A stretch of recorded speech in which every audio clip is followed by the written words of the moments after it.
আসসালামু আলাইকুম, welcome to GDS team.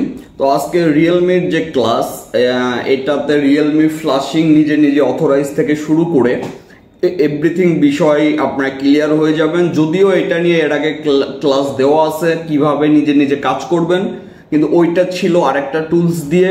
আর এটার অথরাইজ নিজে নিজে কিভাবে কাজ করবেন এইটা প্রথমত ক্লিয়ার হবেন। দ্বিতীয়ত স্ক্রিনে যে ইরোর আসবে, দুইটা ইরোর আসবে, এই ইরোরগুলা কিভাবে সমাধান করবেন এবং এই ইরোরগুলা কেন আসে এটাও ক্লিয়ার হয়ে যাবেন এই ক্লাস থেকে। আচ্ছা, একই সাথে আপনার এই যে অনেকেই দেখবেন যে আপনার বাহিরে কাজ করার জন্য নক করেন। তো যখনই আমার টার্গেট হচ্ছে আমাদের মেম্বাররা যেন কাউকে ওই বাহিরে থার্ড পার্টিকে নক করে টাকা দিয়ে কাজ না করায়। এটা বলার কারণ কি, যখনই আপনি বাইরে নক করবেন আপনাকে দেখা যাচ্ছে বলবে কাজ করতে গেলে যে কোনো ইরোর আসলো পিসি চেঞ্জ করে ফেলেন।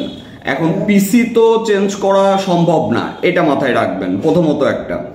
দ্বিতীয়ত আপনার দেখা যাচ্ছে যে আবার আর একটা ইরোর আসলো, তখন বলবে যে আপনার অথরাইজ শেষ হয়ে গেছে, আপনার আবার এক্সট্রা আপনার খরচ হবে। এই যে বিষয়গুলা, তারপরে যে আরেকটা বিষয় সেটা হচ্ছে এই যে আপনার যে ইরোরগুলো আসে কেন আসে, দেখা যাচ্ছে আপনাকে একটা ভুল টুল বুঝ দিয়ে আপনার কাছে এক্সট্রা টাকা দাবি করতেছে। আবার দেখবেন যে আপনি বাইরে যখনই আরেকজনকে দিয়ে থার্ড পার্টিকে কাজ করাতে যাবেন তখন অ্যাটিটিউড চেঞ্জ হয়ে যাবে। টাইম টু টাইম আপনি যখন রিপ্লাই পাবেন না তখন দেখা যাচ্ছে যে আপনার কাস্টমারও চলে যাবে। তো এই ধরনের প্রবলেম যেন আমাদের মেম্বারের সাথে না হয়, যেই কারণে এই ক্লাসটি দেওয়া। টোটালি ক্লাসটা দেখলে আপনার A to Z আপনারা বুঝতে পারবেন কিভাবে কাজগুলা করবেন। আচ্ছা, ক্লাসটা আপলোড হবে হচ্ছে gdsrom.com এ এবং GDS মোবাইল classroom.com এ।